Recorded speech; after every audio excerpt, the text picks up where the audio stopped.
차서 장소를 넓히든지 뭐 그래야 될 판입니다. 이 건물에 저보다 더 영안이 밝은 분이 한 분 계시는데 이 건물주 되는 최홍섭 회장이에요. 요즘번에 주차 문제로 만났더니 목사님 한 층 더 얻으시죠. 저한테 그랬어요. 네? 우리가 나중에 필요하긴 할 것 같은데 그랬더니 9층 우리 사무실을 쓰는데 9층 얻으세요. 그리고 가능하면 제가 편리 봐드렸으니까 6월 말에 계약합시다. 그래서 아니요 우리는 돈 없어요. 그랬더니 그분이 하는 얘기가 6월 말에 은행 재계약하는데 8층이든 9층이든 이게 또 나가야 쉽게 재계약을 하는데 아름다운 교회에서 해야 되는데 저한테 그래서 저게 무슨 말인가 이제 그러면서 왔는데 오늘 보니까 자리가 네, 그분이 선견지명이 있었나 이제 그런 생각이 듭니다. 오늘 이제 우리가 함께 생각할 말씀은 사실 우리가 8월 둘째 주부터는 새로운 각오로 우리가 모여야 된다고 제가 생각합니다. 왜냐하면 아까 우리가 기도하시는 집사님이 넉 달 됐다고 그랬는데 6개월 되는 날이 8월 둘째 주입니다. 그전에는 제가 뭐라고 그랬어요? 전도도 하지 말라고 그랬죠. 세상에 전도도 하지 말라고 한다고 전도 안 하는 분들이 여기밖에 없어요. 네, 전도 한 번도 안 하셔서 넉 달 동안. 네, 뭐 괜찮아요. 제가 하지 말라고 한 책임은 제가 질 테니까. 그런데 아마 여러분들이 순종을 잘 하셨으므로 전도합시다. 그러면 또 아마 전도를 하실 것 같긴 해요. 네, 그런데 제가 6개월 동안은 우리가 주님의 치료를 기다리고 우리끼리 할 말을 문제와 아무 상관없는 분들이 몰랐으면 좋겠습니다. 우리가 답답한 얘기, 힘든 얘기 할 수 있어야 치료도 되거든요. 아무 데서나 그 얘기를 할 수는 없잖아요. 또 대피기도 하는 분들도 불쑥불쑥 얘기하잖아요. 그렇기 때문에 6개월은 우리끼리다. 이런 마음을 성령께서 주셔서 제가 6개월 동안 우리끼리 하나님의 치료를 기다리자 이런 말씀을 드렸고 설교도 우리끼리 설교를 제가 8월 첫 주까지는 할 겁니다. 그래서 남은 설교가 제가 기도하는 중에 히브리서 11장을 가지고 설교를 하다가 교회론을 설교하면서 새로운 8월 달을 맞이해야 되겠다. 그런 마음을 가지고 무엇보다도 교회는 믿음으로 구원받았지만은 믿음으로 살아야 하기 때문에 저와 여러분들에게 믿음에 관한 말씀을 주시려나 보다. 그런 마음을 가지고 이 말씀을 생각하려고 합니다. 여러분들도 히브리서 11장에 나오는 많은 믿음의 사람들에 대한 설교를 많이 들어보셨잖아요. 저에게도 들었지만 또 뭐 유튜브 같은 데도 유명한 설교가들이 히브리서 11장에 나오는 사람들에 대한 설교를 하고 책도 들어 아마 여러분들이 참조하셨을 겁니다. 주님께서 제게 주신 이번 설교는 그런 책에 나오고 설교에서 여러분들이 얻어듣는 설교 외에도 하나님께서 제게 주신 감동이 뭔가 하면 내가 왜 그들에게 믿음을 주었는지 왜 내가 그들을 좋아하는지 너 이번에 설교해. 그런 마음이 많이 들었어요. 뭘 설교한다고요? 하나님의 입장에서 하나님이 왜 그 히브리서 11장에 나오는 사람들을 우리에게 천거하고 그들을 좋아하는지 하나님의 관점에서 그 하나님이 왜 그들에게 큰 역사를 이루도록 그리고 그 믿음을 지키도록 하셨는지 여러분 믿음은 우리 안에서 생성되는 것이 아닙니다. 가장 핵심적인 믿음은 하나님이 주셔야 돼요. 여러분 전도해 보시지만 다 여러분의 좋은 말로 브릿지로 뭐 여러분들이 전도하면 이해는 하잖아요. 그런데 그 사람 안에 믿음이 들어가는 것은 우리가 전도의 실력과는 별로 상관이 없어요. 그건 무슨 얘기일까요? 우리가 그랬듯이 우리가 전도하는 아무개가 예수를 믿고 우리의 자녀가 예수를 믿고 내 아내 내 남편이 예수를 믿는 것은 그들 안에 하나님이 믿음을 주셔야 돼요. 그래서 믿음은 gift, 은사다, 선물이다. 성경의 기본적인 신학적 골조는 믿음은 뭐냐? 그 정의는 하나님의 선물이에요. 자력 종교인 타 종교들은 전부 다 노력해서 된다고 생각해요. 수없이 기도하고 수없이 선을 행하고 수없이 엎드려서 절하고 그러는 노력에 의해서 그 사람의 자신의 노력에 의해서 믿음이 들어간다고 생각하고 또 니르바나에 도달한다고 생각해요. 그러나 기독교는 절대 그렇지 않습니다. 믿음도 주셔야 믿는 것이고 대신에 그러면 뭐 믿음은 주실 때까지 기다리면 되네 그렇게 생각하는 것도 또 잘못된 얘기예요. 또 사실은 그게 전부는 아닙니다. 하나님이 주셔야 되지만 하늘로부터 내려와야 되지만 그러나 그것을 받고자 하는 자들의 자세에 따라서 얼마나 빨리 오고 얼마나 크게 오고 얼마나 그 믿음으로 하나님을 기쁘시게 하는지 그 차이는 너무 달라. 그렇기 때문에 한 가지만 말할 수는 없습니다. 그래서 믿음에 대한 오해가 많은 시대에 살고 있어요. 많은 사람들이 그래 믿으면 돼. 믿음이 문제야. 그래서 자꾸 믿으라고 그러는데 그 말이 반은 맞고 반은 틀립니다. 믿으려고 애쓰면 될까요? 그보다 선행하는 것이 뭐예요? 하나님이 선물을 주셔야 돼요. 믿음이라는 선물을 주셔야 돼요. 물론 오해가 있을 수 있어요. 그러면 하나님이 내가 믿음이 없는 거 보니까 하나님이 나에게 믿음을 선물로 안 주시고 있거나 안 주시려고 그러나 보다. 이런 오해는 안 하셔도 돼요.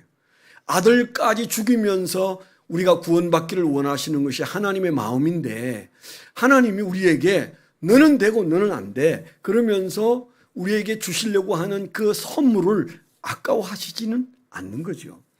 대신에 하나님이 우리에게 주셔야 된다는 것은 신학적으로 분명한 것인데 우리가 그러면 그 믿음을 어떻게 잘 받고 마치 그릇과 같은 거 우리의 믿음은 우리 안에서 생성되는 믿음은 믿음에 있어서는 하나님이 내려주시는 선물을 받는 그릇이 내가 할 일은 적당한 때에 그 그릇을 잘 준비하는 것이 중요합니다. 그런 의미에서 이 두 가지는 하나님이 주시는 선물로서의 믿음 내가 그 선물을 받고자 할 때 준비된 그릇 그 이 두 가지가 조화를 이루어서 믿음의 세계가 펼쳐집니다. 성경을 읽을 때 항상 자세히 보세요. 그 두 가지가 함께 섞여 있더라. 그래서 믿음은 하나님이 주시는 거야. 그냥 때가 되면 믿어줘. 아닙니다. 그거는 우리가 아무도 몰라요. 언제가 때인지 누가 알아요. 그 때를 우리가 알 수 있는 게 아니에요. 믿음이 왔는데 그릇을 준비하지 않고 하나님이 나를 흔들어 믿음을 주실 때까지 기다린다고 하다가 임종을 만나도 믿음의 그릇에 채워지지 않는 믿음이 있을 수 있어요. 그렇기 때문에 우리가 해야 할 것과 하나님이 하시는 것이 차이가 있는데 믿음은 두 개로 되어 있다. 그래서 오늘날 우리가 많은 사람들이 적극적인 사고를 강조해요. 예수 적극적으로 믿으면 돼. 믿음 그거 내가 믿습니다 하면 돼. 뭐 그렇게 말하는데 사실은 그게 전부는 아니다.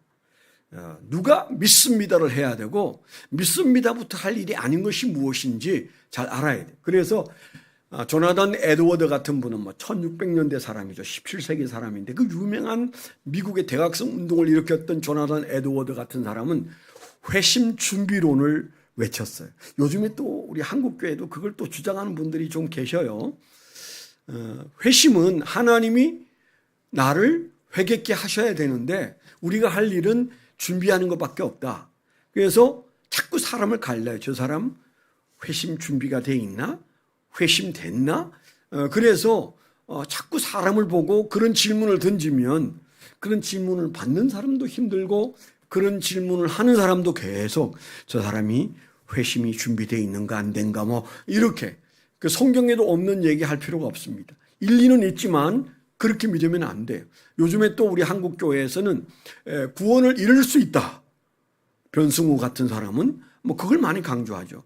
하나님이 우리에게 구원을 주신 건 틀림없는데 그 구원을 믿음으로 받는 건 맞는데 우리가 구원을 잃어버릴 수 있다. 그러니까 죽는 순간까지 그 구원을 잃어버리지 않도록 애를 써야 된다. 막 이렇게 겁주는 목사님들도 계세요.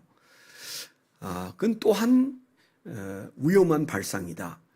우리가 바른 신앙 안에서 살아야 되는데 적어도 이 믿음에 관한 얘기는 두 가지가 함께 있어야 된다. 하나님이 주시는 믿음과 내가 준비된 믿음 이 두 가지가 어우러져서 우리가 짧게 사는 인생에서 믿음으로 살다가 주님 나라로 갈 수 있다. 우리가 이 사실을 전제로 그러면 참믿음이라는 게 도대체 어떻게 참믿음을 말할 수 있느냐? 참믿음은 아까도 말씀을 드린 대로 하나님이 주시는 선물이라고 그랬잖아요. 그러니까 뭐 신학적으로 말하면 택자에게 주시는 은사예요. 택자에게 주시는 은사. 은사란 말이 기프트란 말이잖아요. 그러니까 하나님이 아무에게나 선물을 주시는 것은 아니에요. 예수 그리스도가 십자가에 못 박혀 죽으신 것은 인류를 위해서 죽으신 건 맞지만 누구나 다 그 예수 죽음 때문에 다 하늘 날아가는 것은 아니잖아요. 극히 소수만 그 예수 그리스도의 피의 공로로 하나님을 믿고 천국에 갑니다. 그건 하나님이 제안해서 그런 것은 아니지만 우리가 잘 모르는 영적 세계에서 하나님의 선택의 의지가 작동하고 있다는 것은 우리는 성경대로 믿어야 돼. 넌 선택 안 했구나. 나는 선택되었다. 그런 말 자체는 아주 모순된 말이지만 그러나 하나님의 아시고 택하시고 부르시고 의롭다 하시고 영화롭게 하신다는 이 5가지 하나님이 구원에 관한 스텝을 우리는 그냥 있는 그대로 믿고 받아들이는 겁니다. 근데 그렇게 했을 때 택자, 하나님이 택한 사람들이 하나님으로부터 받는 선물 중에 최고의 선물은 믿음입니다. 왜냐하면 구원은 믿음으로 말미암아 생기고 받는 것이니까요. 다시 얘기한다면 그 택자의 선물, 하나님 주신 선물인데 시편 22편 9절에 보면 이런 말씀이 있어요. 오직 주께서 나를 모태에서 나오게 하시고 내 어머니의 젖을 먹을 때에 믿게 하셨나이다 그랬어요. 그러니까 믿게 하셔서 믿는 것이다. 그렇게 말할 때 내가 엄마의 젖을 빨고 있을 때 하나님은 벌써 나에게 하나님을 의지하게 하셨다. 그런 말을 하고 있는 것도 그런 의미다. 이렇게 이해하시면 돼요. 그 다음에 우리가 기억할 두 번째는요. 믿어야 구원받는다라는, 내가 아무것도 안 하는데 하나님이 택했다고 구원받는가? 그건 성경에 어디를 봐도 그게 전부가 아니에요. 우리 믿음을 하나님이 보고 계세요. 하나님이 주시는 믿음과 함께 우리가 믿음의 그릇을 준비해야 해요. 그렇죠? 예를 들어서 우리가 수로보니게 여인이 딸 때문에 딸이 귀신 들려가지고 막 너무 고통스러우니까 주님에게 내 딸을 좀 고쳐달라고 하니까 나는 헬라인인 당신은 개와 같은 존재다. 나는 내 백성들을 위해서 왔지 개에게 밥상에 귀한 음식을 줄 수가 없다. 아마 떠보려고 하신 말씀인데 보통 사람 같으면 그 말 들으면 벌떡 일어나서 갔을 거예요. 그 여인은 개도 밥상에서 떨어지는 부스러기는 먹지 않습니까? 저에게 그 부스러기를 먹을 수 있는 은혜를 허락해 주십시오. 세상에 어떻게 그런 말을 해요? 주님께서 그 여인의 그 말을 듣고는 너무 놀라가지고 여인아 너의 믿음 때문에 너 딸이 살았다. 그렇게 말해서 그 딸이 즉시로 고쳐진 사건이 있습니다. 어떤 백부장이 찾아와서 내 종이 지금 죽어가는데 내 종을 좀 낫게 해 주십시오. 예수님이 첫 마디에 가겠다. 그렇게 말씀하시니까 저에게도 부하가 있습니다. 제가 예수님의 부하인데 그냥 명령하십시오. 그러면 치료될 것으로 믿습니다.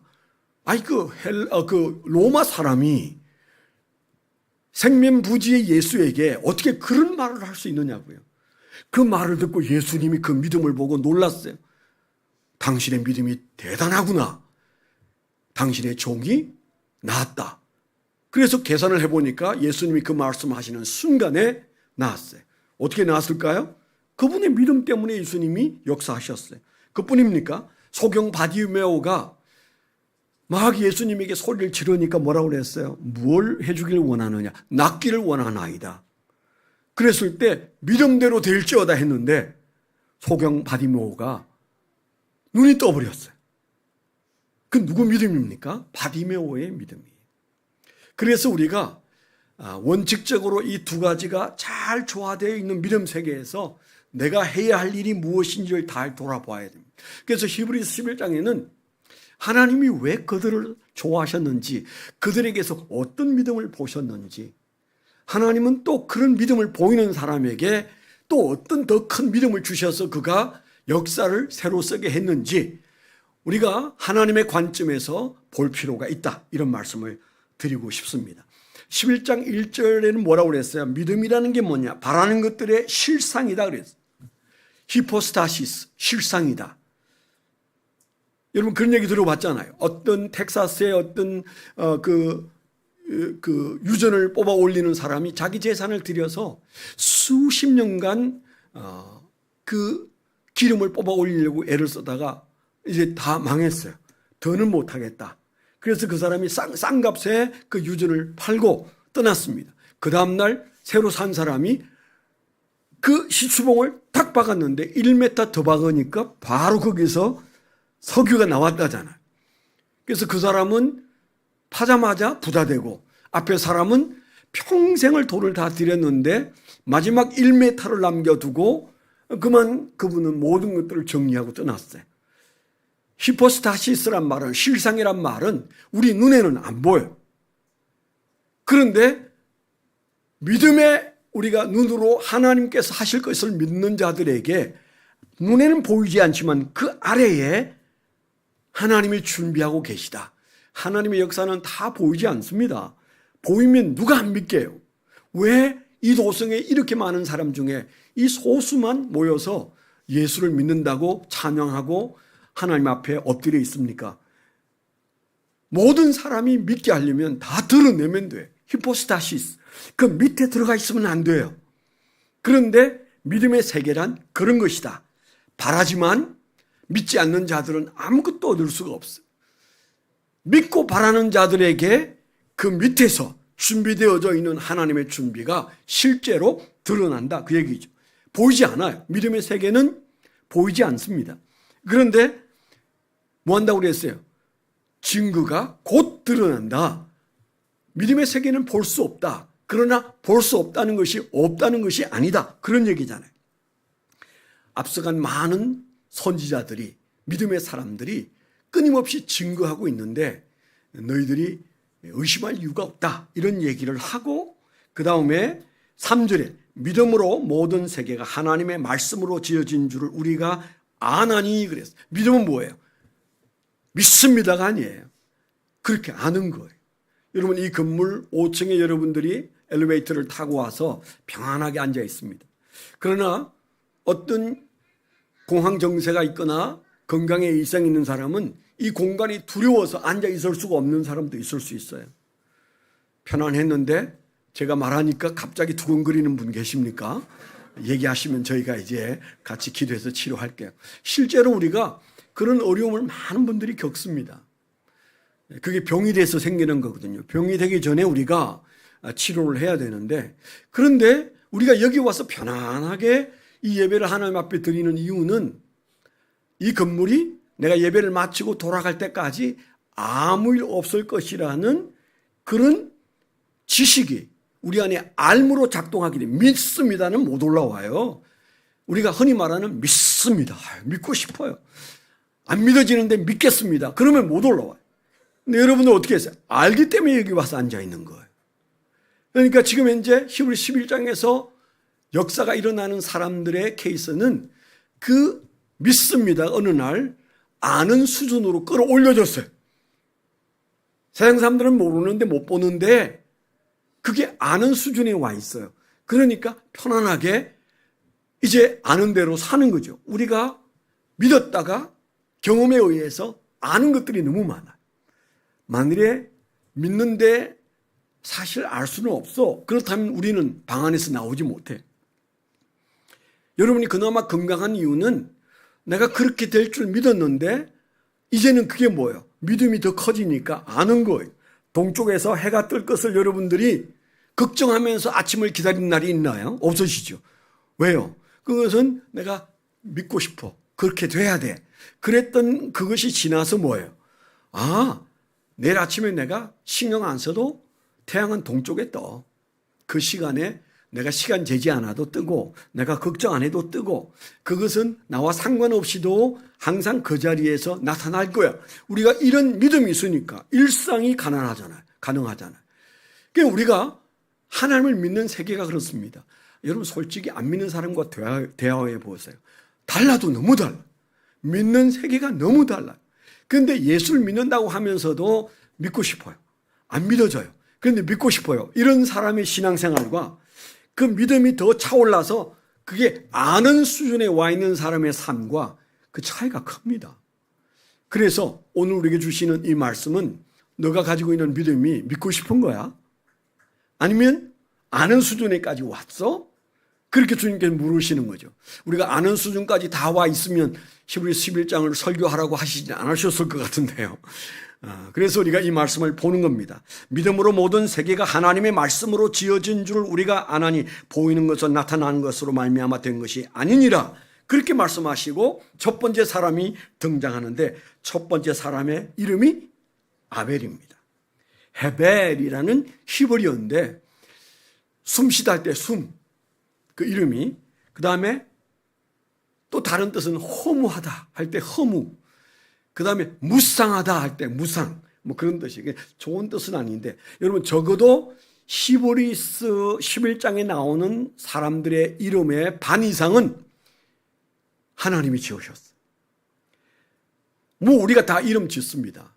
제가 주중에 어떤 분이 저한테 문자가 와서 목사님 애 낳았는데 이름 지어 주실래요? 그래서 천만의 말씀, 우리 아들들도 아빠 건드리지 마요. 우리가 지을 거예요.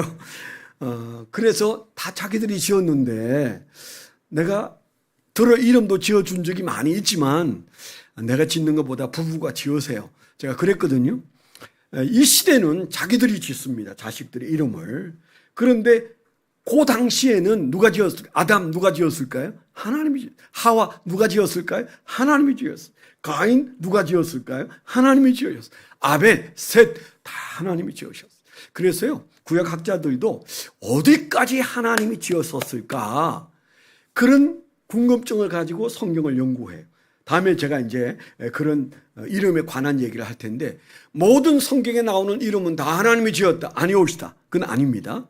하나님께서 지어준 이름이 확실한 것이 저 앞쪽에 있는 이름들이에요.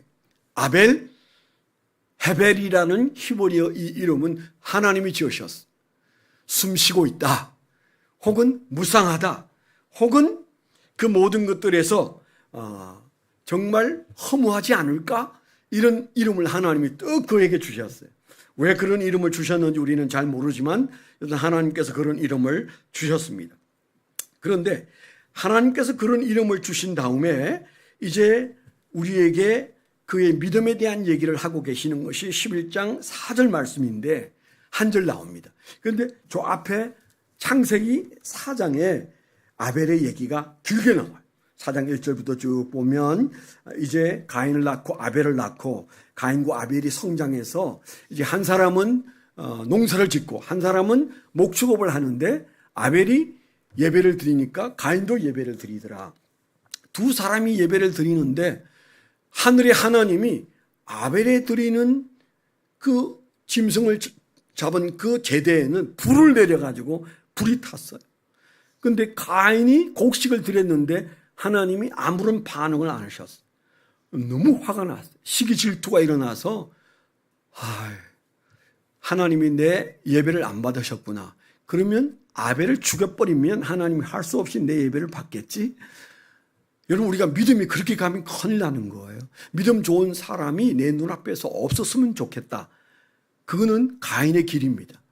어떤 마음을 가져야 돼요? 하나님, 제게도 은혜를 주시고 깨달음을 주셔서 하나님이 제 예배를 받으시는 것을 만나게 해주세요. 그래야 되거든요. 그런데 가인이 너무 화나가지고 어느 날 들판으로 불러내어서 그를 쳐서 죽였다. 최초의 살인이 벌어졌다. 그렇게 돼 있습니다. 몇 군데에서 가인과 아벨 얘기가 드러 나옵니다만은 우리가 여기에서 아주 분명한 것은 아벨이 아주 젊은 나이에 꽃도 못 핀 나이에 죽었을 수 있습니다. 그러나 그는 믿음으로 살았기 때문에 그의 믿음의 행위가 지금까지도 그의 이름을 살려놓고 그를 교훈받게 하고 하나님은 그를 통하여 우리에게 교훈하십니다. 이 세상에 아무리 수고하고 애쓰고 잘 나가는 것 다 잊을 겁니다. 분명한 것은 믿음은 사라지지 않는다. 천국에 가도 믿음은 살아있어. 믿음, 소망, 사랑 이 세 가지는 항상 있다. 그렇게 말씀하셨어요. 그래서 우리가 이 아벨을 통해서 기억할 것은 믿음이 그렇게 하나님이 오래 우리에게 기억나게 하신다면 지금부터 내가 없어지지 않는 유일한 것이 믿음이라면 이 세상에서 하나님 앞에 분명히 세울 것이 믿음의 세계다. 이런 믿음을 가지면 주님께서 오늘 기뻐하실 줄 믿습니다. 어떤 의미에서 아벨은 일찍 죽었지만은 최초 선교자예요. 그렇죠. 최초의 선교자 하면 아벨이라고 말하는 사람들도 많고요. 또 더 큰 것, 제가 믿기로는 우리가 꼭 기억할 게 있는데 그게 뭔가 하면 최초의 예배자가 누구냐? 아벨이라는 거예요. 성경을 아무리 제가 봐도 아담과 하와가 하나님을 향하여 예배를 잘 드렸다, 그런 걸 볼 수가 없어요. 지금 아벨과 가인이 죽고 사는 문제에 얽혀 있을 때도 자식 낳고 살고 있었어요. 아담과 하와. 아벨이 그런 예배를 드려서 하나님이 불로 그 제물에 응답하실 때 그 이전이나 그 이후에 아담과 하와가 그런 예배를 드렸고 하나님이 그런 예배를 받으셨다? 없어요. 그러면 우리에게 오늘 도전하시려는 말씀이 뭐예요? 너희가 믿음 하는데 내가 귀하게 여기고 내가 눈여겨보고 있는 믿음은 뭐예요? 예배예요, 예배. 우리가 예배에서 믿음을 보여야 돼요. 제사에서 믿음을 보여야 돼요. 더러 우리가 한 주간 동안 정신없이 살 수 있습니다. 그래서 하나님을 잊고 살았을 수도 있어요. 그러면 그럴수록 주일날 나오면 더 눈물 뿌리고 간절하게 하나님 앞에 예배를 드려서 하나님의 심판을, 하나님의 징계를 유보받아야 돼요. 우리가 뭐 그렇게 잘났다고. 그렇다면 저와 여러분들이 기억할 것은 하나님이 보시는 믿음 중에 첫 번째 얘기는 예배를 믿음으로 보시는구나. 아멘. 그 예배를 드리고 순교를 당했습니다. 예배를 드리고 죽었습니다. 그러나 하나님이 차라리 응답 안 했으면 당분간 몇십 년, 몇백 년 더 살았을지 모르지만, 그러나 그의 죽음에 대해서 하나님께서 손 쓸 수 없어서 죽었을까요? 아니에요. 너가 내게 드린 그 한 번의 예배, 최초의 예배가 나를 너무 행복하게 했다. 그래서 하나님께서 아벨을 데려가셨어요. 땅에서 보면 불행한 일이고 불쌍한 일일 수 있습니다. 젊은 나이에. 그것도 그렇게 돌에 맞아 죽다니. 우리가 이렇게 볼 수 있습니다. 그러나 하나님 편에서 보면 예배를 믿음으로 보신 하나님이 어서 빨리 와. 너하고 함께 있고 싶다. 그랬을 수 있다. 아니, 그랬을 겁니다. 아벨이 좀 더 살고 싶었는데 하나님, 제 돌에 맞아 죽었습니다. 그랬을까요? 얼마나 좋아했을까요? 당분간 우리가 이 세상에 더 살 수 있습니다. 그러나 우리 마음속에 내가 예배로 믿음을 보여드려서 하나님이 데려가고 싶은 그런 신앙을 가지고 싶다. 아멘. 오늘 주님께서 우리에게 아벨을 통해서 주시는 도전이 그거예요. 너의 믿음을 예배로 보여다오. 너의 믿음을 내가 예배로 보고 싶다. 바로 그게 아벨을 통하여 오늘 우리에게 주시는 말씀이에요. 그는 예배의 목숨을 걸었습니다. 우리가 다니엘 하면 그는 기도의 목숨을 건 사람입니다. 예수님에게 목숨을 건다는 건 이해가 돼요? 하나님께 목숨을 건 건 이해가 돼요. 그런데 다니엘은 우리가 잘 아는 대로 그는 기도의 목숨을 걸었어요. 조금 상황에 맞도록 할 수 있었던 일인데도 그는 다 지켜보고 CCTV 켜놓고 저 사람이 예배 드리나 안 드리나 다 지켜보는 가운데 그는 두북두북 다락에 올라가서 창문을 열어놓고 그리고 그는 하나님 앞에 무릎 꿇어 기도했습니다. 잠시 후에 잡혀가서 사자굴에 던져질 것을 그는 충분히 알았지만 이 기도를 멈추기보다는 나는 차라리 내가 죽을지언정 이 기도를 계속하리라.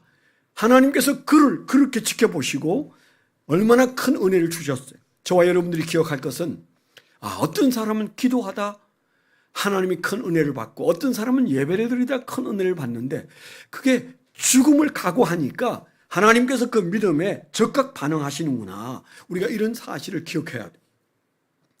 결론의 말씀을 드립니다. 자, 그러면 도대체 우리가 예배 목말라야 되는데 그게 믿음인데 이 한 주간 동안 저와 여러분들이 아벨을 통하여 받는 도전이 어떤 예배가 믿음이 될 것인가. 첫째는요, 목숨보다 중요하게 여기는 예배자. 우리가 하나님을 내 목숨보다 중요하게 여긴다는 데서 다 동의합니다. 그런데 우리가 드리는 예배가 목숨보다 중요하게 여긴 아벨 같은 사람이 있었고 그가 어디에서 그 예배를 배웠겠어요? 그가 제자훈련 했을까요? 아담이 그런 예배를 드렸을까요? 아니요. 근데 어떻게 그는 목숨을 잃을지도 모르는 그런 예배를 드렸느냐고. 하나님께서 그의 예배를 믿음으로 보시는 그 믿음의 현장을 우리가 볼 때는 가인이 시기 질투할 예배를 드렸어. 적어도 우리의 예배를 사람들이 시기 질투해야 됩니다. 살아생전에 적어도 우리가 한 100번 정도는 아니 예수가 그렇게 좋아요. 주일날 예배가 그렇게 좋아요? 이런 소리는 좀 들어야 되지 않겠습니까? 아멘? 네. 내 가까운 사람들은 틀림없이 이해할 수 없어 할 겁니다. 아니 일요일마다 도대체 그게 꿀도 있습니다만은 맛있는 밥도 있고요. 그래서가 아닙니다. 여러분들이 더 10배 맛있는 밥 이 주변에 사 먹을 수 있는데도 여러분들이 맛있다 그러면서도 여러분들이 여기에서 점심을 드시고 행복하게 차 마시고 그리고 돌아갈 때 여러분 마음속에 밥이 맛있어서 여기 오는 거 아니잖아요. 뭐가 있었어요? 예배가 있었어. 어느 날 우리는 밥보다 돈보다 더 중요하게 여기는 목숨보다 중요하게 여기는 믿음으로 예배를 사랑하게 되기를 축원합니다. 또 한 가지는 예배는 신령과 진정으로 드려야 된다고 그랬어요. 신령과 진정으로, 영어로, 진리로, 뭐 이렇게 좀 우리가 개역성경 바뀌었습니다만 신령과 진정으로 드려야 된다. 수가성의 여인에게 주님께서 하신 말씀이에요. 장소가 중요한 것도 아니고 또 어떤 건물에서 예배를 드리는 것도 중요한 것이 아니다. 예배의 두 가지 요소, 신령으로, 진정으로. 아까 말한 신령은 뭐예요? 하나님이 부어주시는 은혜 속에서 영적인 은혜가 있는 가운데. 그 다음에 진정은 뭐예요? 내가 갖추는 자세.